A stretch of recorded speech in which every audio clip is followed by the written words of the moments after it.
We're going in on part 6 of the Master Key System, the greatest mechanism ever created. And Charles Haanel in this chapter dives into what this greatest mechanism is and how we use it. We all have access to this greatest mechanism, but it is completely underused and underappreciated.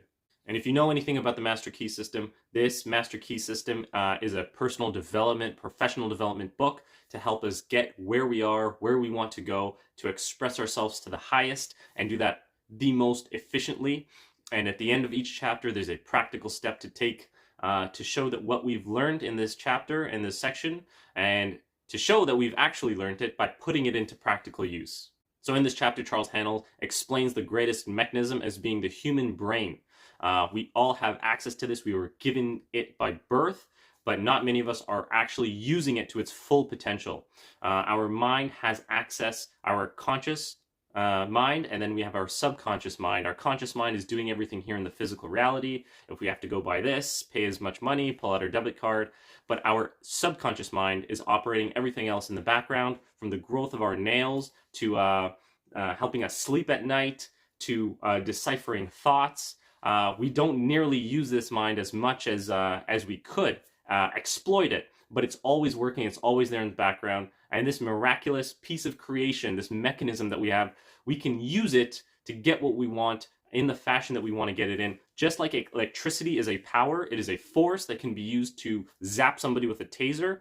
Electricity can also play delightful music and make people happy. So it's not the power itself, we all have access to the power, but it's how we use the mechanism that it is attached to. From the previous chapters, we learned that we are not the body. The body is a tool for us to use. I can tell myself to raise my hand. You can tell yourself to blink, and you have control over this body. And the mind is also not the I within us, because we can tell the mind what to think. We can influence the mind, and we can tell it what to do. So therefore, the mind and our body is the temple of the I. The I, the spiritual I, has control over these functions. The spiritual I has control over the greatest mechanism, which is our brain. And at any given moment, there's hundreds of millions of brain cells that are willing to go to work for us if we tell it to. We have full control over our brain cells and our brain waves and everything that's activated in our brain, all the potential that is there, we have full control over it. When we tell our brain cells to do something, they can express in that fashion, which is a frequency. When we tell ourselves what to think about maybe doom and gloom, something that we saw in the news that kind of scares us, that will send a corresponding signal throughout our brain cells, and then we get to experience that same frequency in our body in the form of feelings. Now, if we think about positive expectation or something delightful, or even a baby, think about any baby, that will send brain signals, a frequency throughout our brain. All those brain cells will be activated, and then that will go through our body, and we will feel that as a feeling. And at any given moment, we can tell ourselves what to think. We can express these brain cells in any which way that our thought, we direct our thought, and therefore experience it through our body. So in this chapter, Haanel refers to air. We have air, and then wind. So wind is air in motion.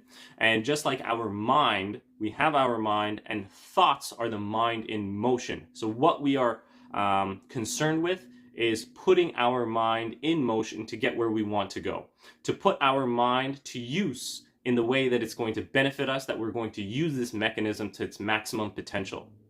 And it's true that we all have desires, we all have wants, we all have things that we're working towards, but why is it that some of us, we always find ourselves running into a wall, things are not working, it just constantly seems like an uphill battle.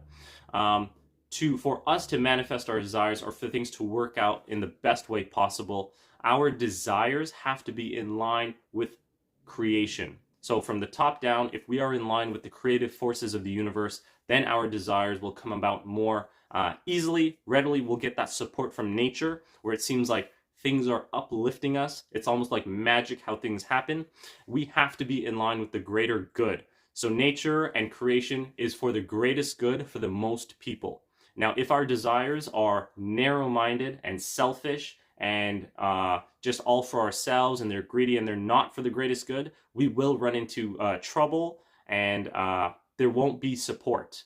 But if our desires are in line with the highest good, the highest moral good, ethical good that we can think of, that benefits the most of society, the most people in the greatest way, then we'll find that there is support from the universe, support from everywhere to help us reach those desires and fulfill them, and therefore we receive as well as we give.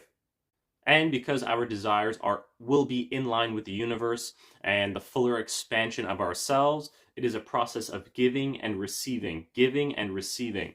And if we want our things to manifest, if we want the best lives for ourselves, we do have to consider if these ideas are really selfish, narrow-minded ideas, or if these are actually for the greatest good, for ourselves, for those around us, for humanity, for the plants around us, for the environment.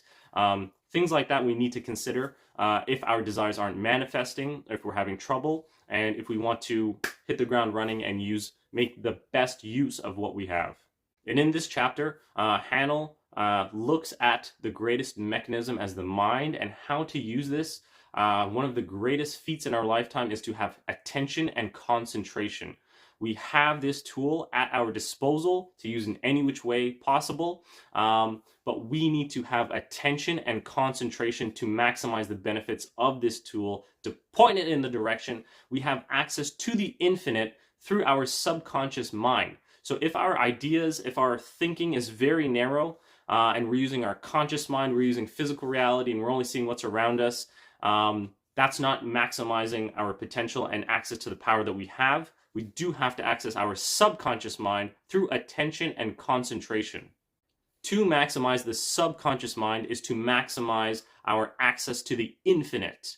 Access to the infinite is through our subconscious mind. Our body is always working. Our eyes are staying lubricated. We are breathing without any conscious awareness of doing that, but it's all happening in the background because our subconscious is connected to the infinite, and we have a part of that within us, and we can influence that. We are not concerned with changing effects in the world of physical reality, moving around dense matter and thinking about things in a format like that. With the master key system and influencing our subconscious mind, we are using higher powers. We are not using effects to change effects. We are using causes to change effects.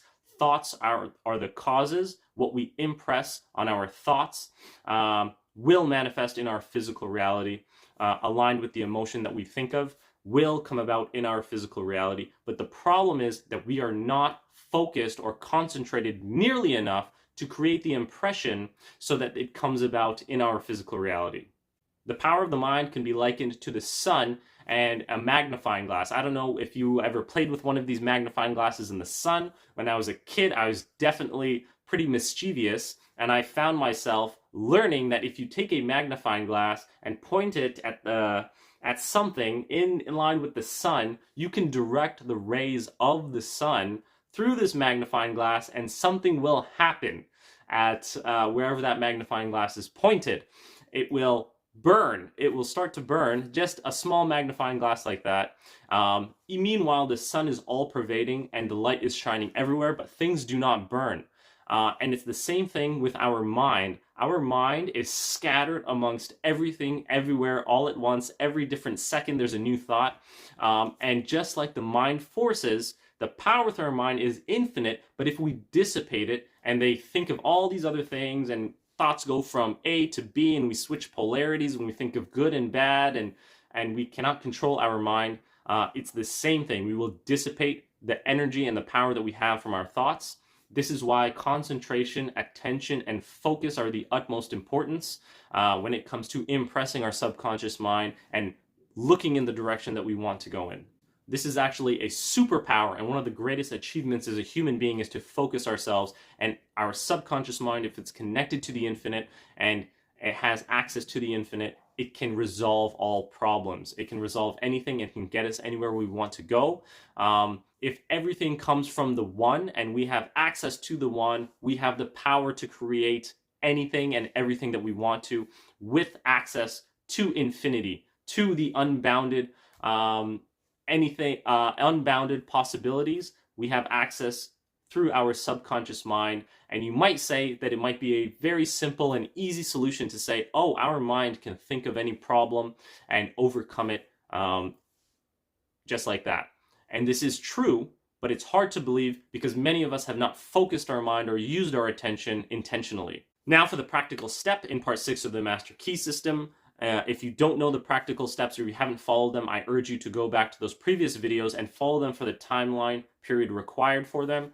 This is a practical step. This is a very practical book. There's no point in reading about it without actually doing it, and doing it creates the practice, creates the habit that gets us where we want to go, to have this mind under control, to actually use it intentionally, how it was meant for, to get the things that we want.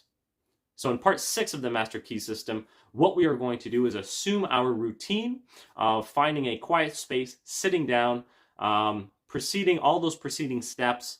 We want to get to the same place, but this time we're going to take a picture with us. We're going to study that picture for 5 minutes, 10 minutes, all of the little details, all about somebody's face, the setting, the trees, every little detail of that picture. We're going to study it.